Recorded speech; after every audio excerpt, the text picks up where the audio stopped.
아침 예배를 기도로 시작하겠습니다. 하나님 감사합니다. 주님께서 저희를 늘 주님의 품 안에서 붙들어 주시고 주님께서 우리를 은혜 가운데 인도하신다는 사실에 근거하여서 삶을 살게 하시니 진심으로 감사를 드리옵나이다.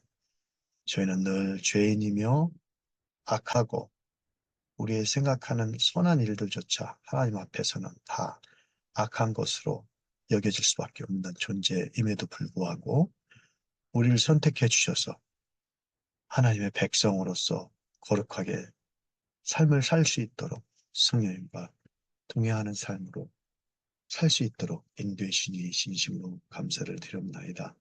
비록 우리가 연약하고 나약하고 부족하지만 저희를 통하여서 하나님의 뜻을 나타나게 하시고 저희를 통하여서 어, 주님의 크신 성의를 이 땅에 드러나게 하시니 진심으로 감사를 드리옵나이다.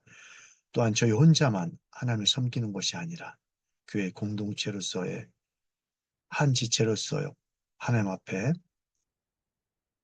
공동체적 어떤 그런 사명도 감당하게 하시니 진심으로 감사를 드립니다. 주님께서 주신 은혜를 늘 맛보아가며 이 땅에서 주님 오실 날까지 우리에게 맡겨준 사명을 기쁨으로 받아들이며 주님께 주시는 평안함과 위로함을 맛봐가며 살아가는 저희들 수 인도해 주시길 원하며 우리 주 예수 그리스도의 이름으로 기도했사옵나이다. 아멘. 자, 오늘은 시편 11편입니다.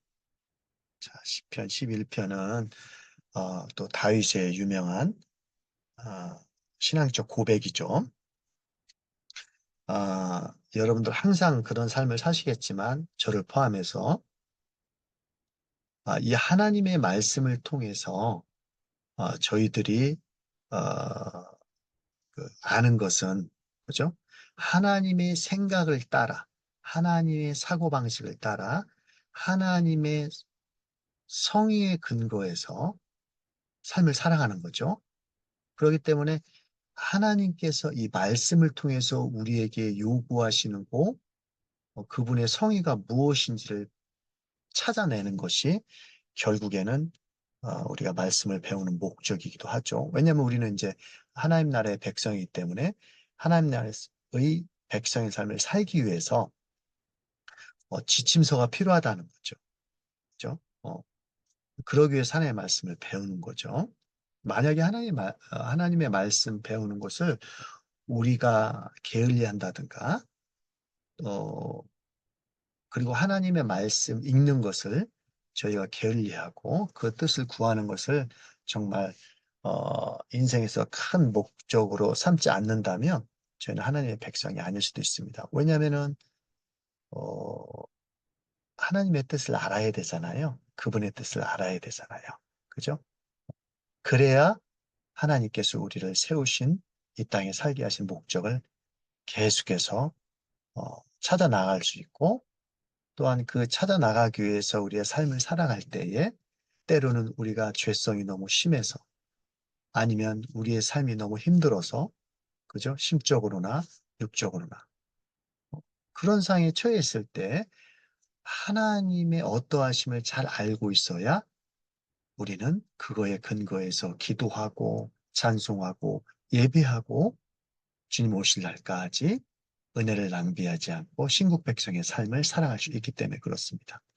그렇기 때문에 어, 늘 하나님의 말씀을 우리가 읽을 때나 강설을 들을 때나 명심해야 될 것은 그 강설자가 아니면 설교자가 자기 마음대로 자기의 감정에 복받쳐서 말씀을 전달하는 것이 아니고 그 말씀이 결국에는 하나님의 뜻이라는 것을 우리는 알아야 된다는 거죠. 그렇기 때문에 이 설교를 하는 사람들은 그냥 하는 게 절대 아니죠. 이 설교 본문에서 하나님의 뜻이 무엇인가? 저는 그걸 성의라 합니다. 거룩한 뜻. 하나님의 거룩한 뜻이 무엇인가를 잘 연구를 해서 이 본문에서 하나님이 어떠한 의도로 우리에게 보여주시는가, 어떠한 뜻을 보여주신 것을 밝혀내야 된다는 거죠. 그래서 그 뜻에 따라서 우리는 살아가야 된다는 거죠. 설교자의 뜻이 아닙니다. 설교자의 마음이 아닙니다. 설교자가 그 본문에서 하나님 말씀 성경 66권에 나와 있는 내용들을 잘 풀이를 해서 그 속에서 그 맥락에서 그 문맥에서 하나님의 뜻이 무엇인가를 발견해내서 그것을 알려주는 거죠. 그죠? 그게 이제 목사님들, 성직자의 가장 큰 일이죠. 그래서 이제 우리는 성직자의 그 임무가 상당히 중요하지. 만약에 성직자가 잘못 하나님의 말씀을 본문을 해석해가지고 성도들한테 알려준다면 우리는 정말 잘못된 하나님의 뜻을 어, 발견해서 가는 거죠.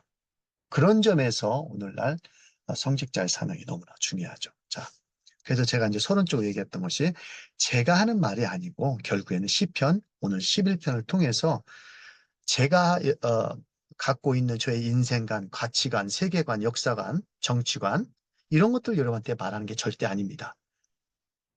시편 11편에 나와 있는 맥락 속에서 과연 하나님의 뜻이 무엇인가를 제가 기도하면서 나름 준비해서 여러분과 같이 말씀을 나누는 시간으로 여러분이 하셨으면 좋겠습니다. 자, 그럼 하나님 말씀을 읽도록 하겠습니다. 시편 11편.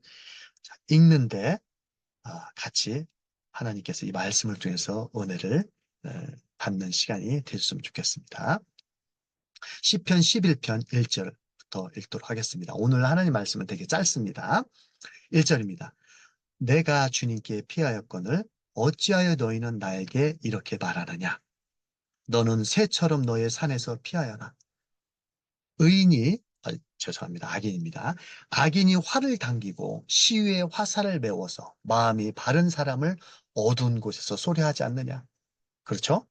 악인을 넘어뜨리려고, 악인이 의인을 넘어뜨리려고 숨어서 노리고 있다는 겁니다. 기초가 바닥부터 흔들리는 이 마당에 의인들, 죄송합니다. 의인인들 무엇을 할 수 있겠느냐. 그죠? 이게 무슨 말입니까? 그러니까 이 세상에 법이라든가 왕이 세운 법칙들이 그냥 그 법칙에 의해서 정의가 실현되지 않고 재판이 되지 않고 그냥 왕 마음대로 그죠? 사람을 죽일 수도 있고 살릴 수도 있고 그죠? 그런 어떤 기본적인 이 국가를 다스리는 법조차도 지금 흔들리고 있다는 거죠. 그죠? 이런 마당에 하나님을 섬기고 있는 특히 다윗 같은 사람 의인인들 무엇을 할 수 있겠느냐라고 이제 고백을 하는 거죠. 자, 4절입니다. 주님께서 그의 성전에 계신다. 주님의 임재죠. 주님은 그의 하늘 보좌에 앉아 계신다. 그죠? 항상 주님의 임재를 얘기하고 있는 겁니다. 주님께서는 그의 눈으로 사람을 살피시고 눈동자로 꿰뚫어 보신다. 그러니까 하나님께서 우리를 지키시고 보살펴 주신다는 이렇게 이제 말씀을 하고 있는 거죠. 상당히 중요한 말씀이죠. 5절 주님은 의인을 가려내시고 악인과 폭력배를 진심으로 미워하신다. 불과 유황을 악인들 위해 비오듯이 쏟으시며 태우는 바람을 그들 잔의 몫으로 안겨주신다. 그러니까 악인들을 하나님께서 계속 심판하신다는 거죠. 그죠? 이 말씀은 계속 시편에 나와 있는 말씀입니다. 7절입니다. 주님은 의로우셔서 정의로운 일을 사랑하시는 분이시니 정직한 사람은 그의 얼굴을 뵙게 될 것이다. 정말 어, 그 결론과 같은 말씀입니다. 그래서 이제 시편 11편은 이제 다윗이 이제 고백을 하고 있는 건데 왜 다윗이 이런 고백을 할까? 그죠? 라는 이 말씀의 배경을 오늘은 제가 한번 찾아봤습니다. 그래서 사무엘상 18장 8절부터 19절 7절까지 오늘 시편 11편 다윗의 이 시의 배경입니다. 그래서 제가 잠깐 이걸 인용을 해보도록 하겠습니다. 어떤 내용인지. 자, 사무엘상 18장 19절, 18장부터 19절 7절까지의 내용은 이런 겁니다. 17장은 여러분들이 잘 알고 있듯이 다윗과 골리앗의 사건을 묘사하고 18장의 내용은 이렇습니다. 18장의 내용은 다윗과 요나단이 이제 절친이라는 것을 이제 얘기를 하고 있고 다윗은 사울의 장군이 되어 블레셋과 싸워서 승리를 합니다. 그죠? 그리고 이제 다윗이 너무 잘 나가니까 이제 사울이 시기하는 사울이 이제 다윗을 시기하고 죽이려고 하는 시기하지 못해 죽이려고 하는 그런 상황들이 펼쳐지는 내용이 18장입니다. 그래서 이제 다윗이 전쟁터에 나가서 블레셋을 싸우고 돌아오니까 백성들이 사울은 수천 명을 죽였지만 다윗은 수만 명을 죽였다. 이렇게 이제 막 그 승전보를 올려서 오니까 백성들이 이야기를 합니다. 그러니까 얼마나 사울이 내 왕의 자리를 위협을 받는다고 생각하겠습니까? 그래서 이제 다윗을 죽이려고 다윗에게 창을 두 번이나 던져 죽이려고 합니다. 실패하죠. 그리고 사울은 이제 다윗을 죽이려다 실패하니까 어떻게 합니까? 자신의 손이 아닌 블레셋 사람의 손에 다윗을 죽이려고 이제 모함을 합니다. 그래서 자신의 맏딸 메랍을 다윗에게 아내로 준다고 하면서 대신 다윗의 용맹함을 자신에게 보여달라고 요청합니다. 그러니까 자기의 큰딸을 내가 줄 테니까 너는 정말 나를 위해서 싸우고 있는 용맹한 장수이다라는 것을 보여달라는 거죠. 그래서 이제 블레셋에 나가서 이제 블레셋 그 적군들과 싸워서 용맹함을 보여달라 합니다. 싸우다가 보면 죽을 수도 있잖아요. 그 죽으라는 거예요. 어, 다윗한테 이제 그런 어떤 계략을 짜는 거죠. 하지만 다윗이 거절한 후 사울은 딸을 주기로 약속했지만 대신 다른 사람과 결혼을 시킵니다. 참 이것도 웃긴 거죠. 주기로 했으면 결혼을 시켜야 되는데 자기 맏딸을 주지 않고 다른 사람하고 결혼시킵니다. 물론 이제 다윗이 거절을 하죠. 자, 사울의 딸이 또 있습니다. 이 미갈이 다윗을 연모합니다. 사랑했습니다. 그래서 사울은 또 이거를 놓치지 않죠. 사울이 이런 길을 잡아가지고 다윗에게 맏딸 메드랍에게 말한 것처럼 대신 미갈을 아내로 줄 테니 또 어떡합니까? 블레셋 사람들을 죽이고 너의 용맹함을 보여달라는 거죠. 그죠? 어, 그 블레셋 사람을 죽인 어떤 다른 어떤 증거로 이제 포피, 그러니까 그 음경의 포피를 100개를 잘라가지고 자기한테 갖다 달라고 얘기합니다. 그러면 내가 너의 용맹함을 알고 내가 미가를 아내로 줄 것이다. 라고 하지만 다윗은 거절을 해요. 저 같은 미천한 사람이 어떻게 왕의 그 사이가 되겠습니까? 거절을 합니다. 하지만 이제 신하들의 어떤 그런 요청, 또 그 신하들도 이제 사울이 매수를 하는 거죠. 너네들 내가 다윗을 전쟁터에 딸을 줄 테니까 딸을 주어서 내 사위로 만들고 대신에 이제 전쟁터로 나가서 싸움을 할 테니까 너네들도 그거를 승낙할 수 있도록 다윗을 좀 이렇게 종용해 달라 이렇게 얘기를 합니다. 그래서 이제 다윗이 이제 결혼을 승낙하지만 결혼하기 전에 자기는 블레셋 사람들과 싸워서 사울이 요구한 것들을 들어주겠다라는 식으로 나갑니다. 그래서 다윗은 결혼을 승낙하고 결혼하기 전에 블레셋 사람들과 싸워 이긴 후 이 200개의 이제 그 포피 그 100개를 가져다가 사울을 가져다 줍니다. 자, 그러니까 이제 또 사울은 얼마나 화가 났겠어요. 다윗을 죽이려고 전쟁터에 내보낸 건데 죽이지도 않고 죽음을 당하지도 않고 오히려 그죠 승전가를 울리면서 왔다는 거죠. 그러니까 백성들이 얼마나 더 그 다윗을 찬양하겠습니까? 사울보다. 그러니까 사울이 다윗을 죽이려고 했겠죠. 자, 그 다음에 9절, 1절, 7절 내용은 사울이 요나단과 신하들 앞에서 다윗을 죽인다고 선언합니다. 요나단이 이 사실, 자, 요나단이 이제 그 다윗하고 상당히 절친이죠. 하지만 이 사실을 알고 다윗에게 알리고 피신하라 하고 아버지 사울을 설득하여 다윗을 살리게 만드는 사건이 있습니다. 9장 1절, 7절. 이런 식으로 사무엘상 18절에서 19장 7절까지 다윗의 삶 자체는 어떻게 합니까? 되기 전까지 뭐가 있었으면 늘 역경 속에 있었다는 거죠. 그죠? 고난 속에 있었다는 거죠. 죽을 수밖에 없는 상황 속에 있었다는 거죠. 의로운 삶에도 불구하고 자기는 죄를 짓지 않았음에도 불구하고 사울한테 이런 상황 속에 있다는 것이 있으면서 사울이 이제 시편 11편을 이제 고백하고 있는 상황이라는 거죠. 그죠? 그래서 이제 사울이 1편, 10편 11편부터 1절에서 7절까지의 말씀을 지금 이런 자기의 날마다의 어떤 고난 속에서의 이제 삶 속에 있으면서 이제 11편을 고백했다는 거죠. 자, 1절에서 3절은 주님께서 보호하신다는 얘기를 하고 있고, 4절에서 6절은 주님의 섭리를 드러내고 있다는 말씀을 하고 있고, 7절은 주님의 은혜입니다. 그죠?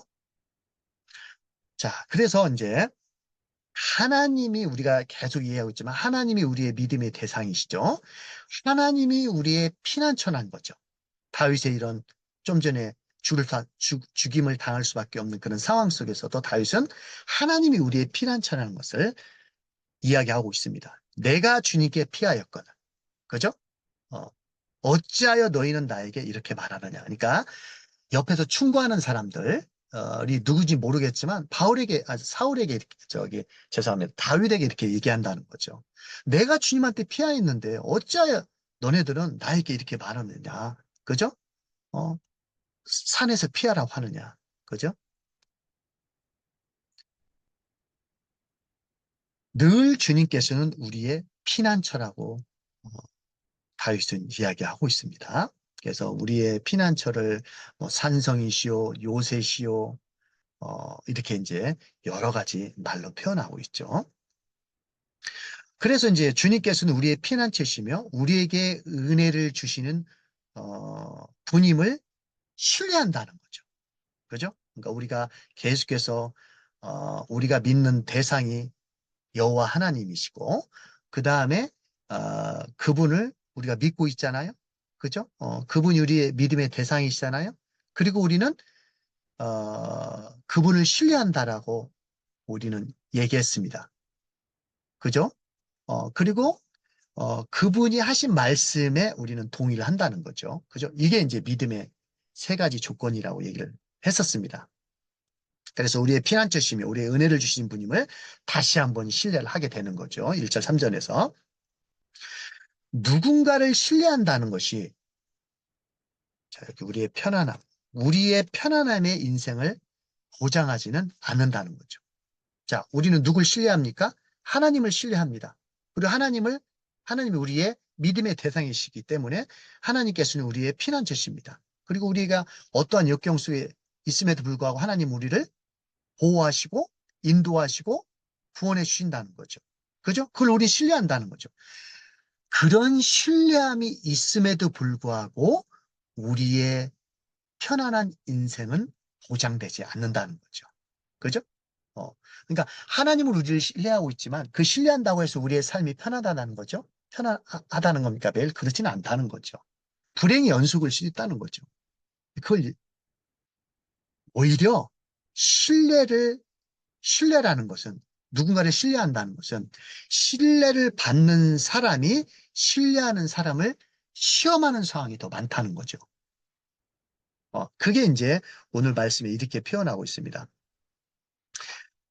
어, 주님은 의인을 가려내시고 악인과 폭력배를 진심으로 구하시다. 의인을 가려내신다는 것은 결국에 테스트한다는 거죠. 그러니까 이 말씀이죠. 누군가를 신뢰한다는 거 해서 신뢰한다는 것에서 우리의 삶이 매일 편안할 수 있다는 건 아니죠. 오히려 하나님께서 너네들이 나를 신뢰하고 있다는 것을 테스트한다는 것이죠. 그죠? 정말 너네들은 나를 신뢰하고 있구나 라는 것을 하나님께서는 확인받기를 원하신다는 거죠. 그렇기 때문에 우리의 삶은 역경일 수밖에 없다는 거죠. 그죠? 아브라함이 마치 너의 믿음이 무엇이냐? 그죠? 내가 너한테 정말 거의 이제 나이 들어서 준 아들을 나한테 바쳐라. 시험하지 않습니까? 그거하고 똑같습니다. 우리가 정말 하나님을 신뢰하지만 그 하나님을 신뢰하는 것이 참 신뢰인지 하나님께서는 우리에게 테스트를 통해서 그 신뢰가 더욱더 굳건하게 하신다는 거죠. 그죠? 그러니까 참 어떻게 보면 아이러니컬 할 수 있습니다. 우리의 신앙이라는 건. 나는 하나님을 정말 신뢰하는데 믿고 있는데 왜 하나님 저한테 이런 고백을 줍니까? 그죠? 이게 이제 다윗의 이 고백하고 있는 거죠. 하지만 하나님께서는 이런 신뢰가 진짜 네가 나를 믿고 있구나 라는 것을 테스트하심으로써 그 안에서 하나님께서 보호하시고 지켜주신다는 겁니다. 그래서 신뢰받는 사람이 신뢰하는 사람을 시험하는 상황이 벌일 수 있다는 겁니다. 이 가운데서 하나님께서는 7절에서처럼 하나님의 얼굴을 뵙게 될 것이다. 여러분 하나님의 얼굴 뵙고 싶지 않습니까? 그래서 우리는 뭐 꿈속에서 기도하면서 이렇게 하나님 얼굴을 뵙다 하잖아요. 뵙는다고 하잖아요. 그죠? 그런 것들은 개인적으로만 갖고 있어야지 일반화시켜서 내가 하나님 얼굴 봤으니 너도 봐야 된다. 이런 식으로 하면 안 되겠죠. 그죠? 우리는 하나님 얼굴을 뵐 수 없습니다. 보면 우리는 죽습니다. 너무 거룩한 분이기 때문에. 만약에 하나님 얼굴을 뵌다면 새하늘과 새 땅, 완전한 하나님의 나라에 가서 하나님을 볼 수도 있겠죠. 그죠? 여기서 하나님 얼굴을 뵌다는 것은 진짜 하나님을 뵌다는 건 아닙니다. 면대면 한다는 건 아닙니다. 우리가 하나님을 내적인 눈으로, 영적인 눈으로 예배 가운데서, 기도 가운데서 하나님을 만나게 되는 경험을 한다는 거죠, 결국에는. 그죠? 영적인 눈으로 하나님을 본다는 거. 영적인 눈으로 하나님을 본다는 것은 진짜 육체적으로 우리가 면대면 한다는 건 아니죠. 그죠?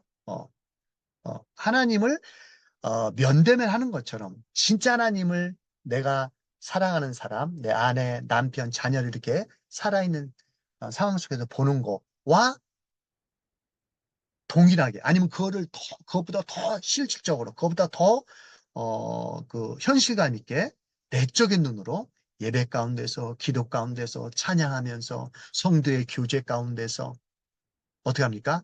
하나님을 본 것과 같은 경험을 한다는 거죠. 혹은 하나님의 은혜로 우리를 자신의 임재로 받아들인다는 것을 하나님께서 경험한다는 겁니다. 그렇죠? 이렇게 우리는 우리가 하나님을 신뢰하지만 하나님께서는 정말 너네들이 나를 신뢰하는지 테스트함으로써 우리가 더욱더 믿음을 어, 돈독해 하고 더 튼튼하게 하고 그 가운데 비록 어려움이 있지만 하나님께서는 그 가운데서 어, 우리를 보호하시고 인도하시고 그죠? 하나님이 어떠한 분인가를 경험할 수 있다는 사실을 오늘 7절에서 이야기하고 있습니다. 하나님의 은혜를 경험한다는 거죠. 그러니까 그게 우리의 큰 기쁨이라는 거죠. 그죠? 그러니까 그 기쁨을 통해서 우리는 뭡니까? 살아간다는 거죠. 그 기쁨을 맛본 사람은 이 세상에서 어떠한 상황, 그죠? 대순환의 문제들이 있을지라도, 그죠? 뭐, 기쁜 일, 슬픈 일, 그죠? 어떤 상황 속에서도 하나님을 섬길 수밖에 없다라고 오늘 다윗은 고백하고 있습니다. 기도하시겠습니다. 하나님 감사합니다. 하나님, 오늘 다윗의 고백을 통해서 늘 하나님께서는 우리가 신뢰하는 대상이시고 우리가 믿어야 할 대상이지만 살아가면서 때로는 우리의 믿음이 진짜 믿음인지 하나님께서는 그걸 아시려고 테스트하는 과정도 있다라는 사실을 배웠습니다. 그것이 때로는 우리에게 고난으로 다가올 수 있습니다. 그것이 하나님께서 우리를 시험하는지 때로는 우리는 알지도 못하면서 우리가 시험을 받을 때도 있고 고난을 받을 때도 있고 그 가운데서 정말 하나님께서 우리의 피난처시죠. 그런 어떤 시험 가운데 고난 가운데서 어, 하나님이 우리와 함께 하신다는 사실을 우리는 경험하게 된다라고 이 시간 배웠습니다. 하나님, 우리가 어려운 가운데 있든지 행복한 삶 가운데 있든지 어느 가운데 있든지 간에 늘 주님을 의뢰하게 하시며 신뢰하게 하시며 주님을 께서 우리에게 주시는 은혜를 맛봐가며 그 은혜를 낭비하지 않고 우리에게 맡겨준 사명을 교회 공동체와 함께 가족과 함께 잘 드러낼 수 있도록 인도해 주시길 원하며 우리 주 예수 그리스도의 이름으로 기도했사옵나이다. 아멘.